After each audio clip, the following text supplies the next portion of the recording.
Tengo el honor de presentar a Francesc Llorens, que nos va a hablar de un tema como bastante impactante, ¿no? Como podéis ver, educación, milenarismo y tecnomaravillas.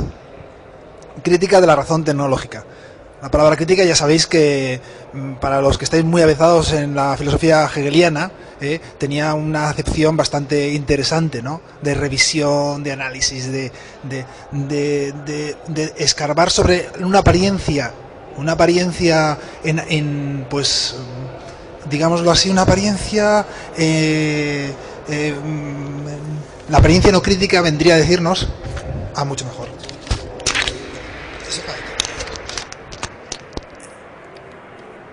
¿Se oye? Sí. La palabra crítica en el 19 es una de las palabras más clave para entender la filosofía del 19, porque tenemos aquí ante nosotros un profesor de filosofía, un experto en filosofía y de una de las filosofías más interesantes, filosofía de la tecnología, vinculada a la filosofía de la ciencia. Rebobino, palabra crítica, hegeliana, crítica. El concepto crítico es la apariencia, hay que adaptarse a lo que la apariencia nos está indicando, el sentido común de lo que la apariencia nos dice es la verdad absoluta, o se puede escarbar y criticar, entre comillas, escarbar en la realidad para saber lo que de verdad hay, esconde. La clave de interpretación, Francesc nos va a hablar un poquillo de todo esto. Él es, por supuesto, filósofo, y eso ya le define en su existencia. Nos acercamos demasiado. Sí. Y su ponencia va a ser, como la misma, el mismo título indica, bastante impactante. Te voy a dejar directamente que ya empieces a hablarnos un poco de todo lo que de crítico tiene tu planteamiento en la ponencia de hoy. Sí, pero estamos en algún aspecto estamos mal conectados. Seguramente no. Aquí está. Bueno, ahora. A ver, es que como veo que es un poco diferente la estructura de la anterior, antes de empezar, ¿quieres que comentemos aquí contigo? Me preguntabas exactamente que explique un poco cuál es el tema. Era una forma de introducir algo que en realidad siempre no es fácil introducir, sobre todo cuando el quien introduce es un pseudofilósofo, al menos en educación. Estudié filosofía en su momento y a quien presentas es un filósofo. Ya de por sí la filosofía genera suficiente confusión como para generar desconcierto al espectador. Por tanto, nuestra idea era generar expectación a través de la confusión.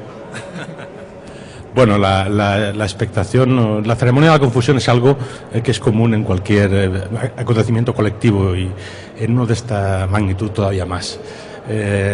En fin, la idea fundamental, y sería un poco el hilo conductor, aprovecho, y es el hilo conductor de lo que voy a hablar en estos 40 minutos aproximadamente, sería que estamos hoy en una visión milenarista de la tecnología. Esto quizá para muchas personas no tendría ni que justificarse, pueden entenderlo, y esto en sí tampoco es bueno ni malo, simplemente estamos en un momento en que se ha puesto en manos de la tecnología, se han depositado unas expectativas respecto al futuro impresionantes, propias de otras épocas históricas milenaristas, y no habría nada de malo si no fuera porque esto está contaminando a la educación también. Entonces, en la última parte de la intervención, la que propiamente habla de la cuestión educativa, pues intentaré mostrar, en fin, qué perspectiva o entre qué perspectivas nos moveríamos dentro de lo que sería tecnología educativa, entre qué perspectivas habría que moverse para evitar un par de excesos que no quiero desvelar ahora, que luego se verán, que serían como dos extremos de una línea. Y bueno, plantear un poco en el marco de esta línea la educación. Adelante, Francesc.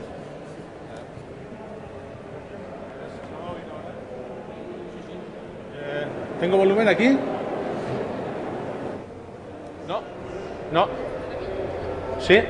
Sí hay volumen. Vale. Voy a intentar colocarme esto primero. Bueno, justificado un poco el título, pues empecemos sin más. Durante la intervención habrá 3 o 4 stop on things, que serían unas frases citas que yo voy a dejar ahí, no necesariamente las voy a comentar, quizá en algún caso sí, para que sean leídas y bueno, sí, es que tengo un problema con la luz en los ojos, por tanto estoy mejor aquí. Sí, Fernando también se había puesto aquí por algo, ¿verdad? Todo el tiempo. Bueno, decía que estas ideas las voy a dejar caer y un poco casi condenarles a ustedes a la penitencia de pensar sobre ellas por el pecado de venir a escucharme, ¿no? La primera sería, además entronca con una cosa que ha dicho Ferran Adrià hace un rato, que no somos superhéroes, las personas tenemos unas limitaciones, nadie es Dios y no se oye, no podemos subir porque se acopla. A ver, mejor ahora.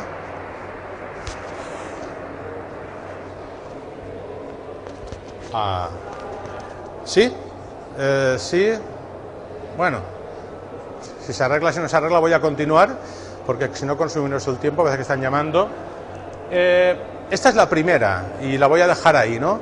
Si estaremos convencidos o no de que somos dioses o que nuestros poderes cognitivos se han vuelto infinitos.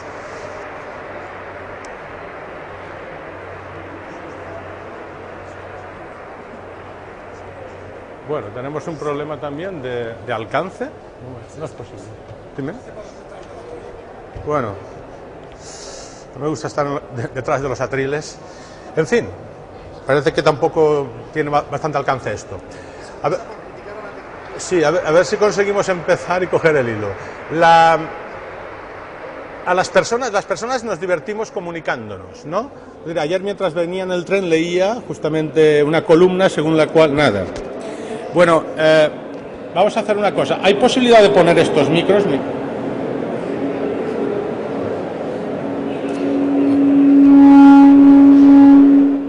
Y me quedo aquí quietecito. ¿Sí? ¿Mucho mejor? Vale, perfecto, estupendo. Al técnico.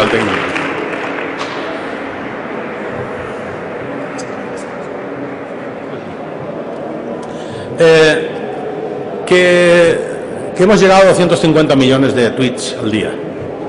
Y esto significa que si el 80% con la regla 80-20, si el 80% de los tweets los hacen el 20% de usuarios, resulta que a todo el mundo le encanta comunicarse y a unos poquitos les chifla comunicarse.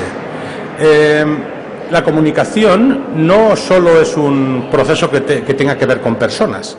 Nos hemos comunicado desde siempre, primero con el territorio, con nuestro entorno, con el contexto, después con los objetos, evidentemente con las personas y últimamente con los dispositivos, ¿verdad?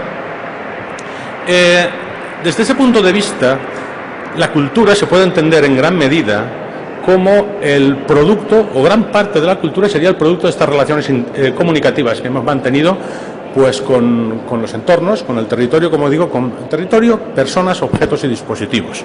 Esto tiene matices que tampoco es mi intención profundizar más de momento en ellos. Por eso me voy a acoger a una idea que me gusta mucho, hace mucho tiempo que me gusta, de un arquitecto catalán, que es Josep Muntañola. En un libro del año 75, titulado La arquitectura como un lugar, escribe que la historia de la cultura se puede interpretar desde el punto de vista de las relaciones comunicativas que establecen las personas con los entornos, como un intento de equilibrio entre lo que él llama itinerancia y lo que llama radiancia. La itinerancia es la transitividad, es decir, una cultura es itinerante si tiene que desplazarse para comer, pues las antiguas sociedades de cazadoras. Y una cultura es radiante si básicamente desde un centro controla lo que ocurre. Entonces, según Muntañola, se podría interpretar con este dipolo, diferentes equilibrios, la historia de la cultura. Y esto ocurriría no solo en arquitectura, que es su campo, también ocurriría, por ejemplo, en biología, ocurriría en historia y ocurriría incluso en economía. Por tanto, parto de esta idea, ¿no? Esta idea nos acompañará en la primera parte de la intervención. Mi aportación, la palabra que aporto yo a Educarred 2011, Fernando había aportado restyling y es epistemocartografía. He estado un tiempo buscando una palabra por Twitter, algunos me han ayudado a encontrarla. Si fuera posible una disciplina que aunara la epistemología con la cartografía, sería la epistemocartografía, y la idea sería utilizar las interpretaciones del territorio que las culturas han hecho para deducir cosas sobre el conocimiento. Vamos a analizar epistemocartográficamente la historia. Es decir, en la época griega, este es uno de los primeros mapas que hay dibujados que al menos distinguen con claridad lo que es la tierra de lo que es el mar. Es el mapa de Heródoto, en el siglo V a.C., pero luego, unos siglos más tarde, el de Eratóstenes, que este ya es un gran geógrafo, porque ya mide la tierra y demás, es muy parecido. Observad que este mapa es un mapa puramente, según Montañola, sería un mapa puramente itinerante. Bueno, realmente soy yo el que coge las categorías de Montañola y las adapta. Él no habla de los planos históricos, sí que habla de las culturas primitivas. Este mapa es un mapa térreo. Observad que no queda casi espacio para el agua, para el mar. Da la impresión de que se cumple el principio aquel griego de que la naturaleza tiene horror al vacío y por tanto hay que llenarlo todo con tierra. Es un mapa físico y casi para ser pateado, para ser andado, ¿vale? De acuerdo con aquella idea, digamos, colonial de la cultura griega, que o nos desplazábamos o no comíamos, ¿no? O no crecíamos como cultura. Esta es una idea muy arraigada en Grecia. Todo el que quería ser un buen intelectual tenía que viajar, ¿no? El mapa, por tanto, traduciría un determinado esquema mental. Durante la Edad Media aparecen los famosos mapas OT, que no significan Operación Triunfo, sino como pone ahí, Orbis Terrarum, son mapas en forma circular que no tienen nada que ver con el territorio, es decir, no sirven para nada desde el punto de vista geográfico. Esto no nos ayuda a orientarnos en el mundo físico, pero nos ayuda a transitar hacia el mundo espiritual, hacia el mundo divino. Los mapas OT se llaman así. Vamos a ver uno muy bonito que todavía en el siglo XIV, este es muy parecido a uno, se llama Alimago Mundi. Es el mapa de Hereford. Observad por qué se llaman en forma de T. Realmente son circulares y digamos que dividen la zona de el mapa según una especie de cruz, ¿no? Si tiramos un poco atrás, la cruz coincidía con estos elementos, con la parte de agua, se ve mejor en el anterior. Arriba está Asia, Europa a la izquierda, a la derecha África, y en el centro, eso es Jerusalén, que es la unión entre lo terrestre y lo divino. Este mapa es un mapa que pone en comunicación dos niveles simbólicos de la vida. Es un mapa también itinerante, es decir, nos permite pasar al otro mundo a través de él, porque lo que representa es ese tránsito al otro mundo. Claro, con el descubrimiento de Mercator de las proyecciones modernas en cartografía se acabó la magia de los mapas simbólicos. En el siglo XVI y en el XVII, con la racionalización del pensamiento, el Renacimiento, la Revolución Científica, lo que vamos a encontrar son mapas producidos matemáticamente. Es decir, la idea de que la matemática es el principio de realidad por excelencia, la idea de una mathesis universalis, se proyecta en todas las ciencias, ¿verdad? Justamente en estos días hay una exposición en Madrid, si no la hay la va a ver, sobre la arquitectura renacentista. Y el comisario de la exposición decía el otro día en la televisión que es muy curioso cómo el Renacimiento utiliza la metáfora del ojo que lo racionaliza todo, que todo lo engloba. Aquí tenemos una visión ya radiante, según Montañola. Aquí no hace falta desplazarse. El mapa nos anticipa el desplazamiento. Es decir, yo sé qué operaciones tengo que hacer matemáticamente al mapa para llegar a mi destino. De hecho, incluso las líneas, los meridianos y paralelos del mapa, hay una técnica estadística que permite que cuando trazo un rumbo con el barco, este rumbo, el ángulo que mantiene este rumbo con la línea geodésica es siempre constante, de manera que es un mapa orientativo. Es el mapa en el que la matemática se ha proyectado y se ha antepuesto a la realidad. De repente es el modelo el que determina la realidad y no la realidad la que determina el modelo. Si esta radiancia presente en el Renacimiento es, digamos, si nos parece importante, no tiene nada que ver todavía con la propia del siglo XIX. Todo el mundo sabe que África se repartió en la década de los 80 del siglo XIX, mediante unos dibujos de colores que son los que representan este mapa entre diferentes metrópolis europeas. Este mapa es la pura radiancia por excelencia. Es decir, aquí no hace falta desplazarse. Aquí simplemente el poder decide, ya no mediante líneas, sino mediante áreas, mediante superficies, dividir un espacio, y ese espacio se convierte en un espacio propietario de una metrópoli, y por lo tanto este es un mapa geopolítico. Es un mapa en el que ya no importa el territorio, lo que importa es el control del territorio, particularmente por parte de las metrópolis europeas. Bien, y vamos a llegar al mapa actual. Vamos a saltarnos el siglo XX, que es una prolongación del XIX, y llegamos al siglo XXI con los mapas virtuales. Es decir, ¿cómo representamos hoy el territorio? Yo creo que de las diferentes representaciones, esta sería la más exacta y desde luego es la que es nueva en la historia. Aquí bajo mi punto de vista, bajo mi interpretación, no es que haya, es decir, se ha roto el equilibrio del que habla Montañola.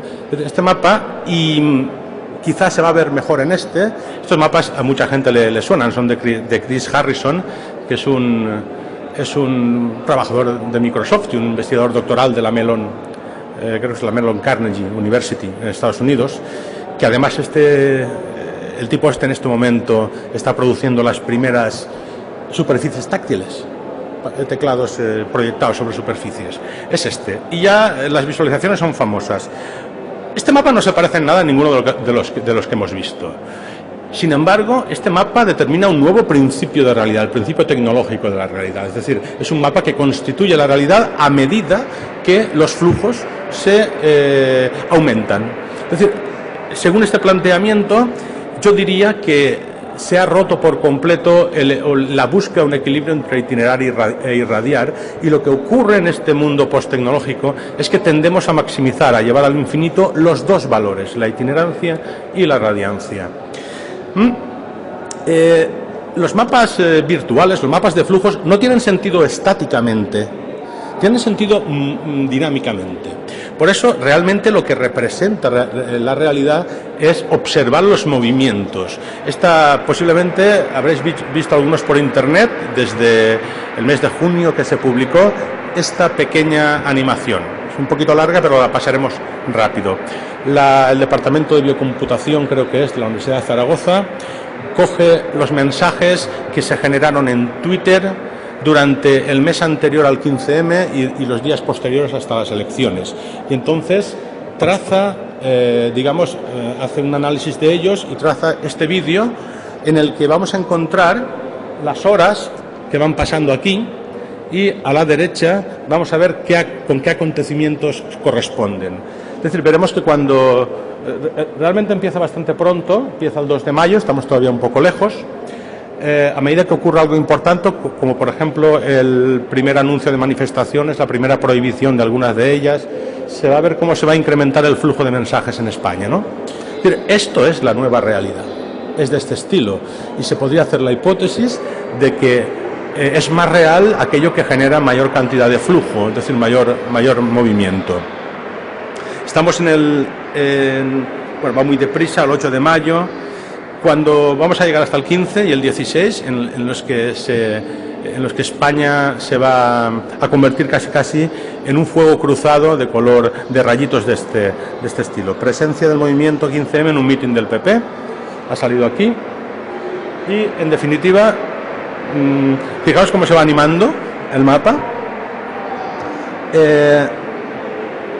Esto sería lo que se podría llamar la sociosinapsis, es decir, la socialidad funciona o se crea como se crean las conexiones neuronales. Hay socialidad si hay conexiones, y no hay socialidad si no existen conexiones. A mí me gusta hablar de socialidad, creo que es un concepto más generativo que sociedad, ¿no? Como esto dura 6 minutos, ya podemos ver lo animado que está el mapa ya. Vamos a pasarlo. Adelante. Y en esta diapositiva recogemos la idea que he dicho. Es decir, tanto la itinerancia como la radiancia tienden a llevarse al infinito, al máximo.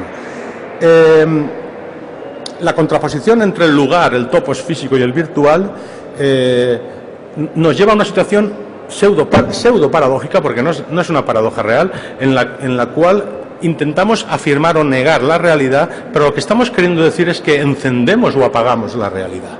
Es decir, entonces, de repente, ¿qué sería de este evento sin la proyección mediática oportuna? Y como antes planteaba Fernando, cuando ha empezado a hablar del 15M, es decir, ¿qué es más real? Y ya no diría yo solo qué es más real, si el hashtag o la manifestación, sino hasta qué punto tiene más realidad uno que el otro, es la cuestión. No solo resolver la ontología, sino medir los grados de realidad. Tenemos un stop and think aquí,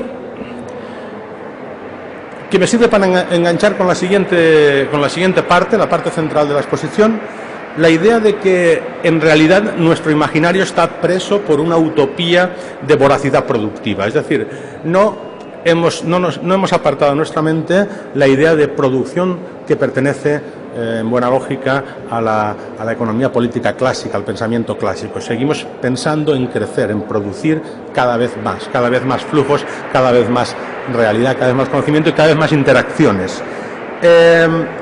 Yo creo que pensar así es pensar inflacionariamente, y lo aceptamos en economía, y habría que plantear, o es lo que quiero plantear en la intervención, si no deberíamos también plantearlo en epistemología, o al menos en la producción de conocimientos. El milenarismo es una postura que consiste, para mí, en que cada momento histórico o sociedad considera que está asistiendo de manera privilegiada a cambios históricos y maravillosos, que nadie más ha asistido nunca. Entonces, nosotros lo vamos a ver. Es más, somos sus protagonistas. Hay un milenarismo básicamente desde el año 1000, pero cuando uno rasca, si leemos, he quitado la diapositiva esta, pero en fin lo cuento, el historiador francés Georges Duby nos contó hace mucho tiempo que eso era falso. Es decir, el milenarismo del año 1000 perdón, realmente fue un milenarismo del año 1800. Fue el romanticismo el que crea una visión idealizada y mítica en el año 1000 pasaron las cosas, la gente que vivía allí no se enteró de lo que pasó, básicamente, pero de luego nos lo han contado como si hubieran creído en el advenimiento del Mesías o en el cambio del mundo. La diferencia de aquel con el del siglo XXI es muy sencillo. En el siglo XXI no necesitamos que en el futuro historiadores nos testimonien los cambios, porque nosotros los estamos produciendo mediante mensajes. ¿Cómo se manifiesta el milenarismo tecnológico? Tampoco es una cosa nueva, no es una cosa de hoy. Es decir, siempre ha habido fascinación por la tecnología, siempre, por las máquinas. Aquí solamente hay unos pequeños pinceles, unas pinceladas de momentos históricos quizá en los que se ha visto más esa fascinación. El debate entre lo natural, lo artificial y lo maravilloso es un debate medieval, que además engancha con Aristóteles. ¿De acuerdo? El teatro de máquinas del Renacimiento, los juguetes con los que la nobleza, que construía la nobleza, que los príncipes hacían traer de lugares ocultos, lejanos, siempre que se enteraban de que había un nuevo juguete mecánico, lo hacían traer para divertir a la corte, los gabinetes de colecciones extraordinarias, las llamadas Wunderkammer, etc. Y el arte del siglo XX que se ha reído de esta idea milenarista de la tecnología. Mirad, por ejemplo, uno de los tíos más fascinantes del Renacimiento fue Ramelli. A mí me encanta ver láminas de sus obras. Este tío, en este libro que tenéis aquí, lo que hizo fue inventar máquinas. Y aquí decía alguien en un blog que esta es la primera máquina interactiva de la historia, porque aquí hay una persona que lee un libro que la máquina le va poniendo. Luego le daba una palanca, cambiaba el libro, puede ser que no sea yo y leía otro libro, ¿no? Esto es lo que se llama el teatro de máquinas. Bueno, tenemos he puesto solo perdón. Me salto algunas interesantes representaciones para pararme en esta. En el siglo XIX, sobre todo, se ponen de moda las famosas cámaras de las maravillas, que son habitaciones, bueno, ya tenían cierta fama, ¿no?, en la nobleza del siglo XVIII, y donde todas las cosas extrañas que se encuentran por el mundo se hacen traer para allí almacenarse y guardarse. Aquello se enseñaba. Y me encanta esta imagen porque es lo que pone. Esto es un set para cazar vampiros. Es decir, esto es ahí tenemos todos los elementos. Mira, ya tenemos las estacas allá a la derecha, ¿no?, que matan a los vampiros. Luego tenemos la cruz para que el vampiro se mantuviera alejado. Tenemos la maza aquí para darle al vampiro. Y abajo tenemos la Biblia, el pistolón un rosario y agua bendita. Entonces, con este set, los que creen en este modelo, digamos, de conocimiento, esperan transformar la realidad. Esperan matar a los vampiros, que desaparezcan los vampiros. Picabia hizo unos cuantos grabados sobre lo que serían las máquinas inútiles, es decir, en esta burla que hay, que tiene el dadaísmo por todo lo tecnológico. Aquí tenemos la máquina que no produce nada. Esto tampoco era nuevo, ¿no?, porque cuando se inventó la máquina de vapor, o mejor dicho, se reinventó, fue llamada máquina filosófica, porque se le creía la capacidad de generar energía a partir del vacío, es decir, de la nada producía algo, ¿no?, cosa que siempre se ha asociado a los filósofos, es decir, ser capaces de sacar de las charcas más estúpidas las ideas mayormente estúpidas todavía. Y el último modelo, sin duda, de fascinación tecnológica es lo que llamamos la singularidad, ¿no? Esto tomaría toda otra conferencia hablar de ello. Estos son algunos científicos de diferentes campos, desde la informática, pues la física, incluso la difusión cultural, que han hablado de la posibilidad de que la inteligencia humana esté llegando a una nueva fase en la que, digamos, con una pequeña inyección adicional de energía, aquello produciría un cambio jamás visto. Esto es una idea milenarista, ¿no?, la idea de la singularidad. Conceptualmente hablando, al menos no me parece tan diferente la idea esta a la del sé de los vampiros. Es decir, en definitiva, con el sé de los vampiros pretendíamos erradicar el mal y con la singularidad llegar a la especie de utopía del conocimiento. Es decir, una sociedad de seres auténticamente inteligentes que estaría protagonizada por una evolución nuestra y que tendría lugar además en tiempo muy, muy, muy breve, que quizá llegáramos a ver. ¿Sí? El Kurzweil ponía fechas y todo, ¿no? ¿Y esto con qué tiene que ver? Es decir, ¿y esto qué traducción tiene en la realidad? Bueno, pues esto realmente tiene también una versión o una forma concreta y económica, que serían un concepto que se está oyendo desde hace quizá un par de años, pero plantemos las orejas porque va a ser el concepto que vamos a oír en los próximos 4 años, el Big Data. Es decir, la capacidad de generar de máquinas. O sea, las máquinas están de procesar cantidades ingentes de datos que permitan relacionar campos hasta cierto punto incluso absurdos en la definición de los objetos para obtener su inteligencia, ¿vale? Estoy hablando de la minería de datos, como todo el mundo estará imaginando, del data mining, tiene su tiempo, pero de repente esto está tomando una nueva dimensión. Pocos días después de morir Steve Jobs, la búsqueda de la frase "ha muerto Steve Jobs" produce, no sé si se lee, 321 millones de resultados. Es decir, ahí hay una redundancia informativa evidente. Unos cálculos de estos que uno nunca sabe si son verdad o no, pero que cuando llegamos a cierto número ya daría exactamente igual que lo sea, dicen que esta cantidad imposible de leer es la cantidad que en una semana hacen los internautas en Internet. 6.185.000 tal. Daría igual 6 que 60. Estamos hablando de que hacemos muchos clics. Es decir, tomo la idea del principio, nos comunicamos mucho, nos gusta mucho comunicarnos. Esto significa que todas las medidas que teníamos como medidas de referencia del almacenamiento están cambiando. Ya ni siquiera los terabytes, que todavía se ven poquitos, algunos, pues ni siquiera los terabytes van a ser suficientes. Hay que estar pensando yo en términos de petabytes, ¿no? La era del petabyte es la nueva era. Un petabyte equivale a 1.000 millones de megas. Y con un petabyte podemos almacenar 13,3 años de vídeo en alta resolución. Con 2 petabytes meteríamos todas las fotos que hay hoy en Facebook, y con 24 petabytes todos los datos que procesa en un día Google, lo que también pone los pelos de punta.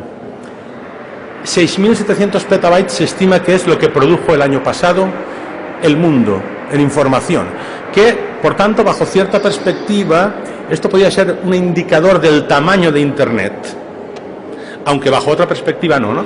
Si consideramos producción de datos como indicativo del tamaño, de hecho esto es un estudio del McKinsey Institute del mes de junio. Esta es la distribución en producción en el mundo de petabytes de información, ¿vale? ¿Qué supone el Big Data desde un punto de vista conceptual? Obtener la inteligencia de los datos significa favorecer a aquellas empresas que son capaces de gestionar esta cantidad de información porque tienen el poder para comprar las máquinas necesarias. ¿Por qué es posible la era del Big Data?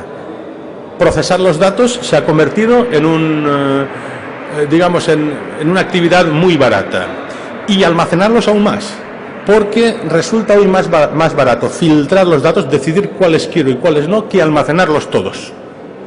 Si los almaceno todos me sale más barato, pero luego necesito procesarlos todos. El incremento de las tecnologías de seguimiento, estoy convencido de que aquí debe haber una tecnología de tracking también, ¿no? Es posible porque hay unas chicas que te van marcando en qué puntos estás, ¿no? Si las ves y le pasas la credencial, te dice dónde estás. Esto seguro que luego van a generar un mapa como el que vais a ver ahora. El hecho de que cada uno con su móvil está enviando información por el hecho de haber aceptado sí a la geolocalización y por tanto está enviando información de dónde está, de por dónde anda, más otras informaciones, y por supuesto la llegada inminente de la Internet de las cosas. El hecho de que ahora que tenemos bastantes direcciones IP, los objetos comuniquen constantemente información. Todo eso hay que gestionarlo, y el Big Data es la gestión de todo esto. El coste de almacenamiento de datos para las grandes empresas es despreciable. Ha pasado de 228 dólares en el 1995 a, bueno, la tendencia es a cero actualmente. En un dato del mismo informe que me ha parecido oportuno no citar porque no me lo creo, pero yo se lo voy a decir a ustedes, que con 600 euros podíamos obtener hoy ya un disco duro, un tipo de disco duro que almacenara toda la información que hay en Internet. Si fuera posible, no sé para qué la querríamos, pero toda, ¿no? Pero se podría tal. Esto es un ejemplo real de procesamiento Big Data. Esto es la entrada Islam de la Wikipedia, analizada por máquinas Big Data.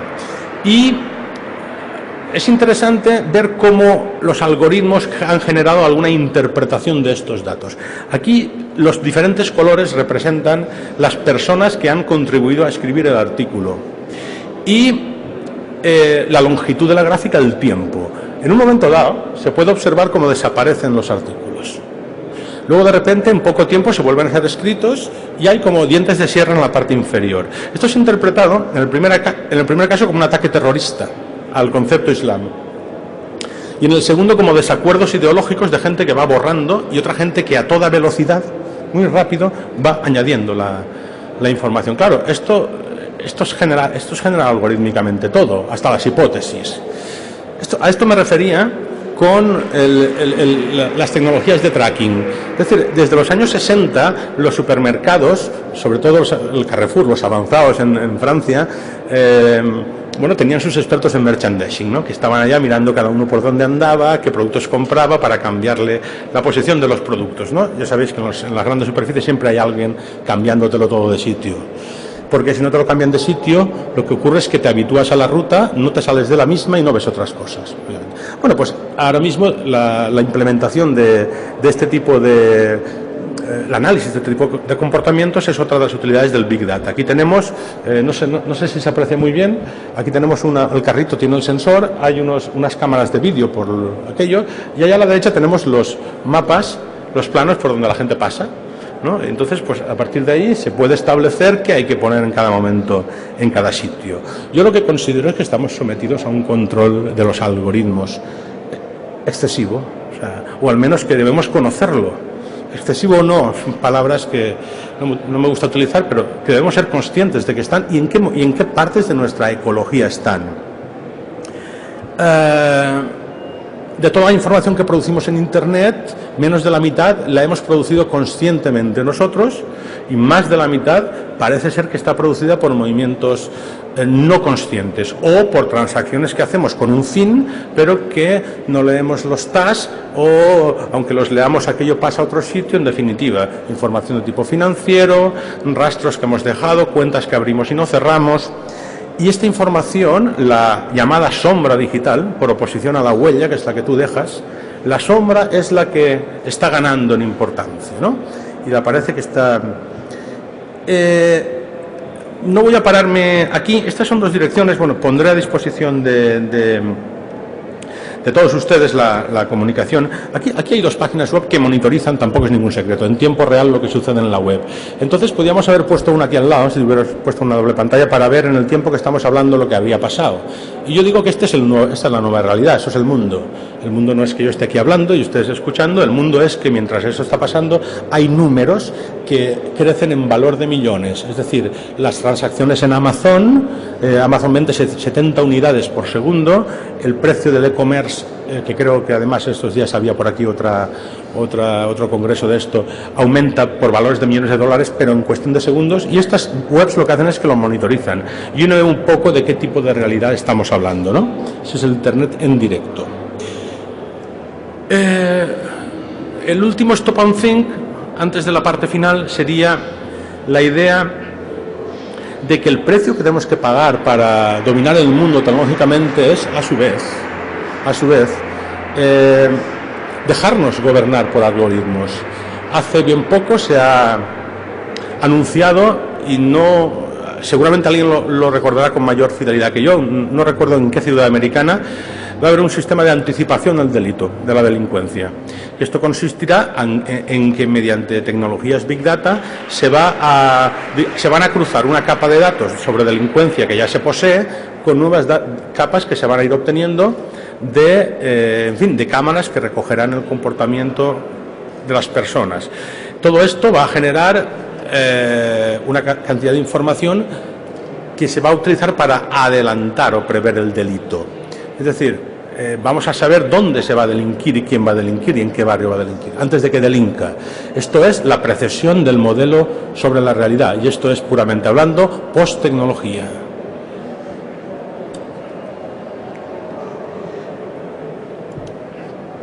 La educación, en este paradigma, es un congreso sobre educación.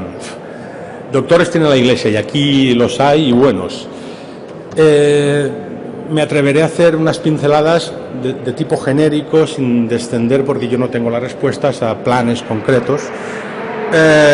En definitiva, yo creo que hoy estamos en un momento en que igual de peligroso es no salir de nuestro realismo conservador, de estar atados a los hechos, de lo que no cambia, si los hechos son así, la sociedad, la familia no me dejan, no puedo, en mi centro no me hacen.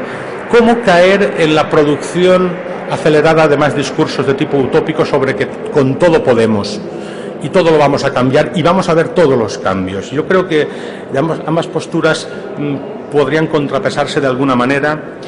Y cuando hablo de crítica al pensamiento tecnológico, quiero que quede claro que criticar, Javier lo ha explicado muy bien, el concepto de crítica es un concepto que, si te rascas en el 18 o en el 19, no significa en absoluto oposición, significa balanceo, contrapeso, y significa también explicitar las condiciones de posibilidad de un fenómeno. Criticar algo es establecer cómo es posible, cuándo es posible y en qué dimensión. Yo no creo que sea posible salir de la tecnología porque es nuestra nueva ecología. Lo que pasa es que sí que creo que es posible cierto posicionamiento ante la tecnología. Convivir, que la tecnología conviva con otros medios no significa que deba colonizarlos. Convivir no es colonialismo. Y aquí hay cosas que debemos hacer que seguramente, y sé que muchos de los que están aquí hacen, impulsan, como son promover la coexistencia de muchos sistemas de expresión y de interpretación en los alumnos, como aportar diversidad de medios, como recuperar la coexistencia con la manualidad, con la oralidad, con lo libresco. Me parece una cosa tan absurda hablar de que el libro ha muerto, aunque haya muerto un formato de libro.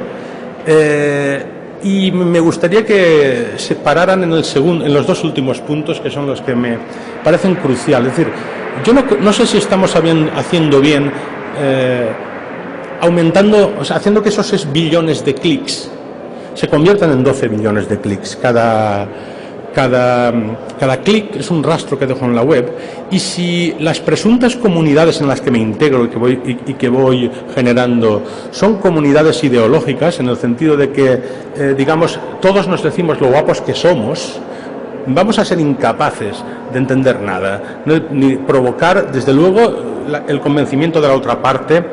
Yo no creo que la solución sea producir más, sino volver a una producción más contrastada, más profunda y con más contenidos.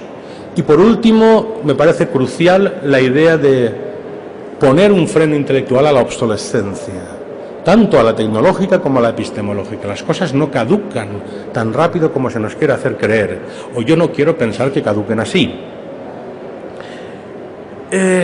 Los límites que tenemos los humanos son límites, pero no son carencias. Es decir, si yo tengo un límite de atención, a mí que el conectivismo me diga que de repente el aprendizaje va a residir en objetos o en sinapsis, a mí esto no va a solucionar mi límite natural de la atención.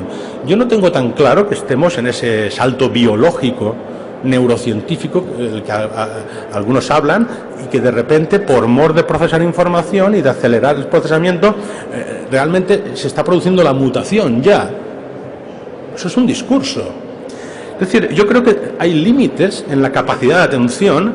Las personas que están trabajando en un artículo, que tienen el Twitter abierto en modo ventana, porque si vas a estar con Twitter en modo programa, te metes ahí un rato hasta que te vas. Pero si estás en modo emergente y lo estás llevando con otra actividad que estás haciendo, cuando te quieres concentrar realmente, aquello lo tienes que parar. Y si alguien no lo para realmente, es capaz de producir contenidos, pues oye, me parece, pero yo no puedo. Entonces, no podemos tampoco, tenemos unos límites en el procesamiento. No podemos confundir procesar con dejar pasar. Si yo recibo algo, digo, mira, aquí hay un enlace interesante y lo retuiteo, por ejemplo, yo no he procesado nada. Es decir, en principio no hay que confundir procesar con un passing through. Gente de mucho más calado que yo nos ha hablado de la infoxicación, sin duda. Tenemos a Alfonso Cornellà, que ha hablado. Y la infoxicación, por ejemplo, o el exceso de estímulos, no solo produce una incapacidad, o puede producir, a ver, aquí esta sería la parte, digamos, de la tecnología, el coco mala, ¿no? Bueno, es decir, es que digamos, la falta de procesamiento puede provenir por un exceso, y el propio exceso, o por una renuncia a procesarlo. Es decir, un día decido cerrar esto y decido salirme. Ya tengo algún compañero filósofo también que lo ha hecho, ¿no? Prácticamente se ha apartado ya de la vida después de unos años de estar muy activo. Entonces he hecho, por hacer la gracia, me he quedado sin señal, ¿eh? Es decir, tenemos esto aquí.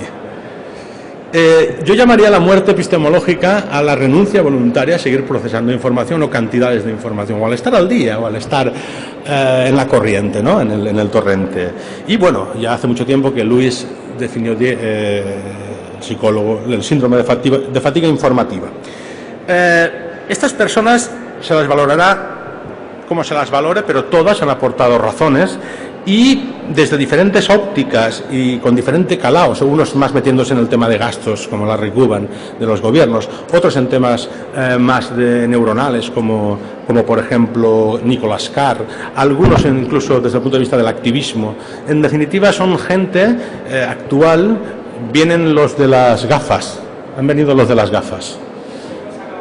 El tiempo se habrá acabado para ti. Bueno, yo también, muchas gracias. Esto ya está prácticamente acabado. Nos han advertido de la alianza entre la tecnología y la economía. Tenemos que escucharles. Esta alianza tecnología-economía. Me quedan dos frasecitas.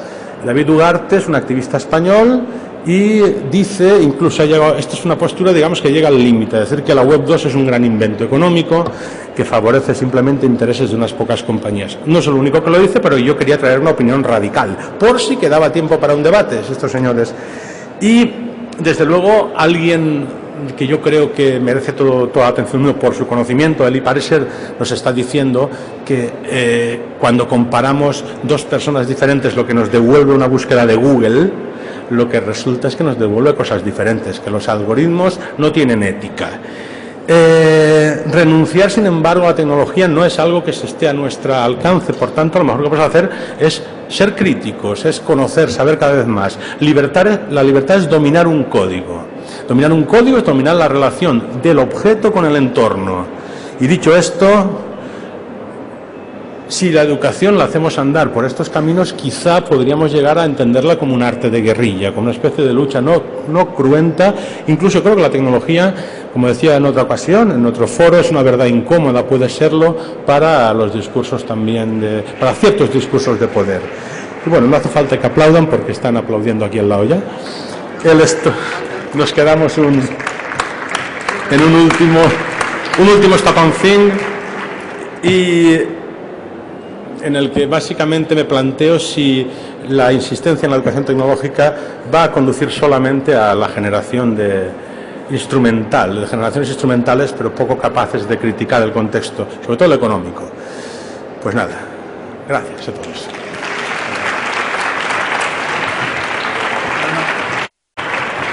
El debate se puede mantener perfectamente en su más que interesante página web, francescllorens.eu. ¿De acuerdo? Ahí podéis encontrar todos sus artículos, todas sus ponencias, experiencias y demás. ¿Estas las vas a colgar ahí también? Sí, por supuesto. Vale. Y que, bueno, dudas, preguntas y demás directamente en la página web, o incluso también podremos crear, si es menester, un foro para plantear, a mi modo de entender, algo que se nos está olvidando, la centralidad de la crítica del tema de lo tecnológico hoy. Muchas gracias, Francesc.